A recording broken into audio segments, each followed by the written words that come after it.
اس سانپ اور موبائل میں سے کون سی چیز بچے کے کھیلنے اور سیکھنے کے لیے زیادہ بہتر ہے؟ اس کا انحصار اس بات کے اوپر ہے کہ آپ اس سانپ اور موبائل کے بارے میں کیا جانتے ہیں۔ ہم شروع کرتے ہیں سانپ سے۔ دنیا کے 80% سانپ جو ہیں ان کے اندر زہر نہیں ہوتا، لہٰذا ان کے ساتھ کھیلنا اور ان سے سیکھنا ایسا ہی ہے جیسے آپ کسی خرگوش کے بچے کے ساتھ ہوں۔ دوسری طرف سانپ ہمیں بہت کچھ سکھاتا ہے، مثلاً اس سے ہمیں نیچر سمجھ میں آتی ہے کہ نیچر کیسے ورک کرتی ہے، ہمیں ایک عجیب سے جانور کی کیئر کرنا آتی ہے، اور تیسری سب سے اہم بات کہ نیچر کی ایک مخلوق سے ہمارا فیئر لیول کم ہو جاتا ہے، یعنی ہم لیس فیئرفل ہوتے ہیں، اور آج کے دور میں ہمارے اندر جتنا کم فیئر ہوگا ہم اتنی ہی ترقی کریں گے، اتنے ہی مضبوط ہوں گے۔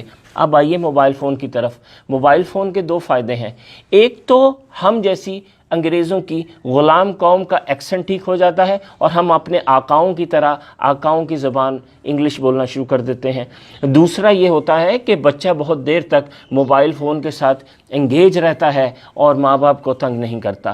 اب آئیے اس کے نقصانات کی طرف۔ اس کا پہلا نقصان تو یہ ہے کہ اس سے دانت کمزور ہو جاتے ہیں، کیلشیم جو ہے ختم ہونا شروع ہو جاتا ہے موبائل فون کی الیکٹرو میگنیٹک ویو کی وجہ سے، اس سے آئی سائٹ ویک ہوتی ہے، دوسرا نقصان۔ تیسرا نقصان اس کا یہ ہے کہ انسان کی باڈی میں بلڈ ویسے نہیں بنتا جیسے بننا چاہیے۔ اس کا چوتھا نقصان یہ ہے کہ بچوں کی کنسنٹریشن لیول کم ہو جاتی ہے، یعنی بچے چیزوں کے اوپر دیر تک کنسنٹریٹ نہیں کر پاتے، فوکس کم ہو جاتا ہے۔ اس کا پانچواں نقصان یہ ہے کہ بچے ریئلٹی سے دور ہو جاتے ہیں، حقیقت پسند نہیں رہتے، ایک ورچوئل ورلڈ، ایک خوابوں کی دنیا میں رہنا شروع کر دیتے ہیں۔ اور اس کا چھٹا نقصان یہ ہے کہ بچوں کا انٹریکشن، باہمی تعلق، ایک انسان کا دوسرے انسان سے تعلق خراب ہو جاتا ہے، وہ نہ آپ کسی کی بات ٹھیک سے سن پاتے ہیں اور نہ اپنی بات کلیئرلی سنا سکتے ہیں۔ خواتین و حضرات، مسئلہ اس سے بھی بڑھ کے ہے۔ مسئلہ یہ ہے کہ کچھ عرصے سے کچھ پبلشرز اور کچھ اسکولوں نے مل کے مونٹیسری لیول پہ بھی موبائل فون یا ٹی وی کی اسکرین انٹروڈیوس کرا دی ہے۔ ٹیچر کلاس میں آتی ہے، بچوں کو ٹی وی اسکرین کے اوپر سلیبس اور نان سلیبس ویڈیوز لگا کے ایک کونے میں بیٹھ جاتی ہے، سارا دن بچے ویڈیو اسکرین کے سامنے بیٹھے رہتے ہیں، ویڈیوز دیکھتے ہیں، کارٹون دیکھتے ہیں، اور شام کو بیگ پیک کر کے گھر آ جاتے ہیں۔ یعنی بچوں کا کھیلنا کودنا، کسی انسان سے سیکھنا، پیار محبت، یہ سب سلسلہ بند ہو گیا ہے۔